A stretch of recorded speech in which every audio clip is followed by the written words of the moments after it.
সুপ্রিয় দর্শক সবাইকে আসসালামু আলাইকুম। আমি আছি ব্রাহ্মণবাড়িয়া জেলা শিমরাইল কান্দি ব্রিজের উপরে। এই সড়কটাকে সবাই শেখ হাসিনা সড়ক নামে সবাই চিনে থাকে। রাস্তাটা অনেক সুন্দর, আমার কাছে অনেক ভালো লাগে। আপনারা যারা ঘোরার জন্য আসবেন অবশ্যই নৌকা দিয়ে আসবেন। কেন নৌকা দিয়ে আসলে অনেক ভালো হবে ঘোরার জন্য।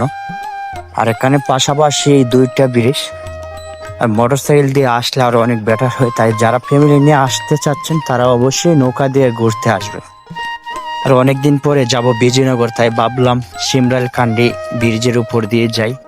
অনেকদিন ধরে এই দিকে যাওয়া হয় নাই, তাই চম্পানগর হয়ে যাব বিজয়নগর। অবশ্যই ভিডিওটা সবাইকে দেখার সুযোগ করে দিবেন। আর ঘোরার জন্য খুবই চমৎকার একটা জায়গা, আমার কাছে অনেক ভালো লাগে। আমি প্রায় সময় পেলে এসে ঘুরে যাই এখান থেকে। আর বিকাল টাইমে আসলে অনেক বেটার।